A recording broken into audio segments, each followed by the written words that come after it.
Kita ke sorotan lainnya, Saudara. Usai kenaikan harga tahu tempe dan daging sapi, kini kenaikan harga bahan pangan lain juga menyusul ikut naik.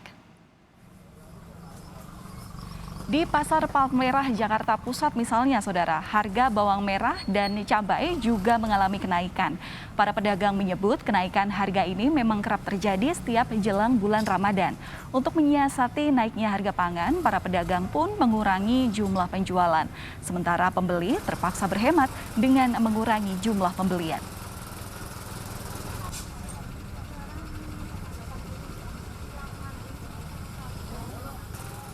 Sudah ada jurnalis Kompas TV Triksi Valencia di Pasar Palmerah, Jakarta Pusat. Triksi, selamat pagi. Apakah daging sapi, minyak goreng, serta tahu dan tempe sudah stabil di pasaran? Bagaimana hasil dari pantauan Anda? Dan kira-kira berapa rata-rata harga dari ketiga komoditas ini? Ya, selamat pagi Valen dan juga saudara. Dari pantauan kami di Pasar Palmerah, Jakarta, untuk ketersediaan daging sapi, kemudian juga tahu, tempe, ini sangat mudah untuk ditemui di pasar saat ini. Kalau sebelumnya memang sempat para pedagang ini mogok berjualan akibat harga yang menjulang tinggi. Namun untuk saat ini dari pantauan kami sejak pagi tadi ketika kami berkeliling di pasar, kami bisa menemukan sejumlah pedagang yang berjualan tahu tempe maupun di los daging. Ini para pedagang daging sapi juga sudah mulai kembali menjajakan jualan mereka. Lalu kemudian terkait harga dari pedagang tahu tempe, mereka menyebutkan ini saat ini tidak ada kenaikan harga yang signifikan. Untuk per bloknya tahu dan tempe ini ada di kisaran Rp4.000 sampai Rp5.000. Namun yang terjadi perubahannya adalah dari ukuran tahu tempe tersebut. Memang karena kenaikan harga kedelai, para produsen ini terpaksa harus mengurangi ukuran, maksud kami memperkecil ukuran dari tahu maupun tempe tersebut, sehingga mereka tetap bisa menjualnya dengan harga yang masih masuk akal, yaitu di kisaran Rp4.000 sampai Rp5.000 per bloknya. Lalu kemudian untuk daging sapi saat ini masih berada di harga yang cukup tinggi, yaitu di harga Rp130 sampai Rp135.000 per kilogramnya. Akan tetapi dari harga tersebut, para pedagang ini menyebutkan saat ini stoknya masih aman, mereka masih mudah untuk mendapatkan daging sapi, termasuk juga tahu tempe yang saat ini para pedagangnya tidak kesulitan untuk mendapatkan tahu dan maupun tempe untuk mereka jual di pasar tradisional.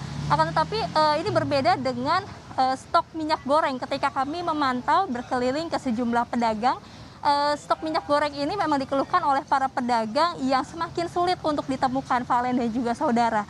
Kalaupun ada stok yang tersedia di tempat mereka, harganya ini juga masih cukup tinggi, yaitu Rp35.000 sampai Rp40.000 per 2 liternya. Nah, hal ini memang menjadi pertanyaan dari para pedagang. Kalau sebelumnya mereka kesulitan untuk mendapatkan stok minyak goreng dengan harga murah, lalu kemudian saat ini harga yang cukup tinggi, namun stoknya semakin sulit untuk didapatkan oleh para pedagang. Valen.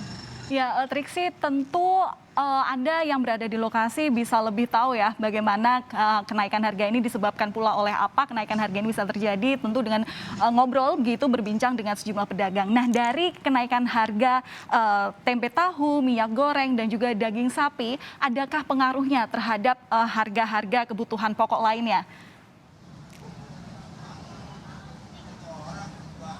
Ya, betul sekali. Ada pengaruhnya terhadap sejumlah komoditi pangan lainnya, seperti tadi yang disebutkan oleh para pedagang. Yang naik cukup signifikan adalah cabai rawit. Kalau sebelumnya cabai rawit per kilogramnya ini berkisar Rp60.000, saat ini harga cabai rawit berada di kisaran Rp75 sampai Rp80.000 per kilogramnya. Lalu kemudian cabai merah keriting ini juga saat ini mencapai Rp55.000 per kilogramnya. Lalu ada bawang merah juga yang naik menjadi Rp40.000 per kilogramnya. Nah, selain ada cabai dan juga ada bawang, lalu kemudian ada juga telur yang saat ini naik. Namun yang berbeda adalah jika kenaikan cabai dan juga bawang ini dalam seminggu terakhir tidak terlalu signifikan, namun tetap naik tinggi. Maksud kami naik tinggi namun rentannya cukup jauh dalam seminggu ini, akan tapi pada kenaikan telur ini cukup terjadi dalam beberapa hari. Dalam 2 hari sebelumnya per kilogram ini telur di kisaran Rp20.000 sampai Rp22.000. Namun pada hari ini 1 kilogram telur ini sudah mencapai Rp25.000. Tentu saja kenaikan ini selain disoroti oleh para pedagang, ini juga disoroti oleh para pembeli yang kemudian mereka mengeluhkan kalau sebelumnya mereka kesulitan untuk mendapatkan sejumlah bahan pokok, saat ini mereka harus mengatasi harga bahan pokok yang naik, sehingga yang disiasati oleh mereka adalah dengan mengurangi pembelian mereka atau mengurangi keseringan pembelian mereka. Kalau biasanya mereka membeli cabai rawit atau bawang merah setiap hari, saat ini hanya bisa 2 hari atau 3 hari dalam 1 minggu. Valen. Baik, terima kasih atas laporan Anda. Triksi Valencia langsung melaporkan dari kawasan Pasar Palmerah, Jakarta Pusat.